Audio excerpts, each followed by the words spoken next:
Getting someone to change their diet is like getting someone to change their politics or religion.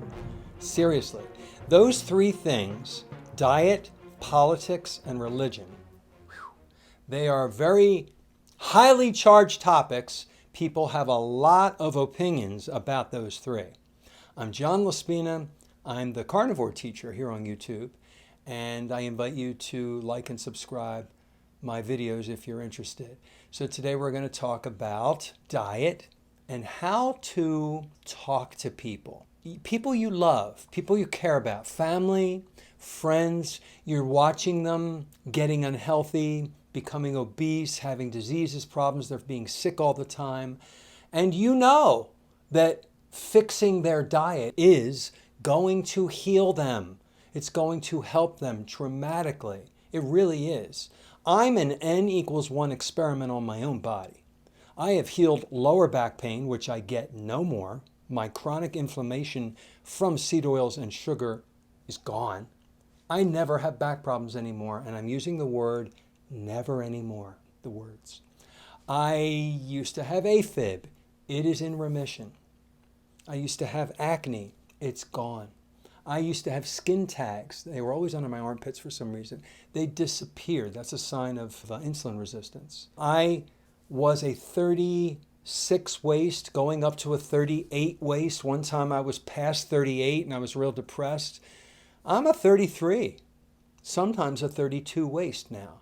I had to change my clothes twice. I had to change my wardrobe and buy more clothes 2 times when I lost weight. I was so excited. You experience these amazing benefits to mental health, to cognitive awareness, and I'm just so alert and I can find the words that I want to say when I want to articulate.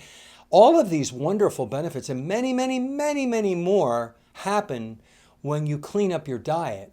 You want the people you love in your life to experience the same thing. The only problem is, how do you get them to do it? You know, you can lead a horse to water, but you can't make him drink. We can talk until we are blue in the face, but you can't convince somebody to change their diet. They have to want to do it themselves. They have to come to the epiphanies that you came to on their own terms. And there is no way to make somebody change their diet unless you lock them up in a room for 60 to 90 days and you only feed them the foods that you know are healthy. We can't do that, all right? It's against the 5th and the 14th Amendments to the Constitution.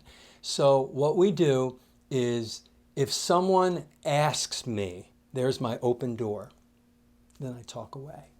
I have to be very careful though, because I'm so excited about it, I don't want to turn people off. When the door gets opened up and people question and ask, I slow down with my internal excitement, because I get to talk about my diet, and I explain as close to their level as I can, because I've surpassed that level. I've been doing this for 5.5 years personally, and I have a lot of knowledge that they don't have yet. When I first started, I didn't have any knowledge about how to eat the proper human diet at all, and I learned pretty rapidly, but I had a beginning point. And I have to remember that they are at the beginning point. If they're asking, I start out slowly. And depending on the question, I explain what are macronutrients. They are protein, fat, and carbs. What are micronutrients? They're vitamins and minerals. Where do we get these from? We get these from animal products and sometimes plants. I do add that in there because people don't want to just go carnivore. Plants, I tell them later if they ask, that fibers lock up the nutrition, the anti-nutrients, they're not good for you. But I don't do that at the beginning because you don't want to scare people off. Politics, religion, diet. You don't want to alienate people. So let's go and talk about politics a little bit. Not my politics, just the concept, the topic, politics. If somebody asks me, John, what do you believe? And if they ask me and I choose to have that topic, I always remember that I'm going to talk about myself. This is what I believe. This is what I feel. This is why I believe what I believe. Nobody should be getting offended or angry or mad or persuasive over what you believe because it's your belief. I refuse to get offended when somebody talks about their belief. If it's completely opposite mine, that's them. That's not me. They're talking, and when they're finished, if they'll let me talk, then I will talk.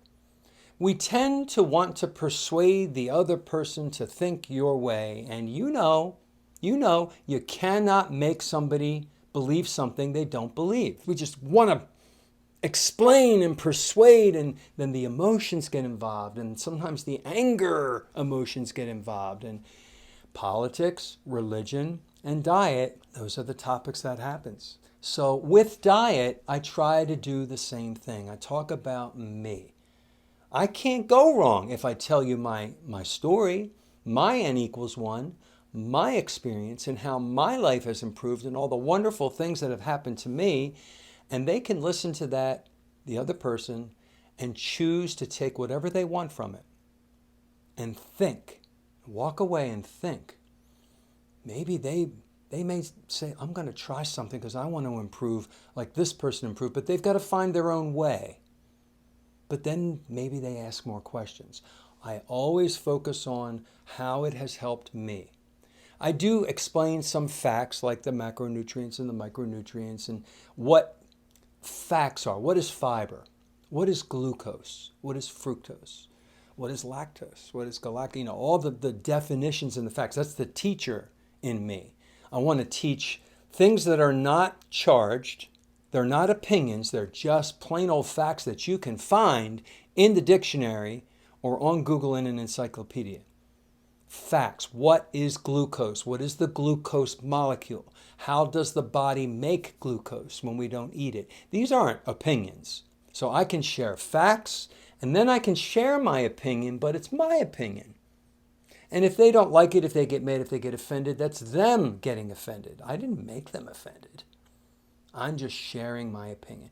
And another thing I've learned about politics, religion, and diet is you cannot become a zealot and say that my way is the only way. And if you don't do it my way, you're crazy and stupid. A lot of people do that. They actually do that. They say that you must do it this way. Well, I'm here to tell you that we are all individuals. Our body chemistry is different from one another. We have different blood types. We have different levels of hormones in our body. And what works for me may not work for you exactly. So I try to focus on the basic definitions and facts, macronutrients, micronutrients, chemicals, hormones, what they do in the body. These are things that are, they're not disputable. They are researchable. You can look them up. Okay, you can't argue them and say, glucose is not a monosaccharide. That's your opinion. Well, it's not my opinion. It's just a fact. Right? It just is. But there are opinions that I have that are mine. And I'm not going to put my opinions on somebody else. I'm going to share my opinions, and I'm not going to get offended if somebody doesn't believe them. I know me better than anybody knows me. I know me better than my doctor. I know me better than my family. So I have the right to talk about me, but to talk about me in such a way that it's just me. It's not you. You decide how you want to apply the knowledge and the information that you've asked me about that I'm sharing to your own life to make your life better. If you have a growth mindset and you have an open mind, that's fantastic. I encourage everyone to not close up. Open up. I'll give you one more example before I leave. Controversial topic, vaccines, especially since the COVID crisis, the COVID vaccine. It's been nicknamed the jab. There's a controversy. There's the side of, it's good, it's healthy, it's helpful. You won't die if you get the vaccine. You may not get sick. And then there's the other side that says it's absolutely harmful. It causes all these problems and diseases. It's terrible. Don't get the jab. Don't get the vaccine. It's horrible. Avoid it. And that's what a controversy is.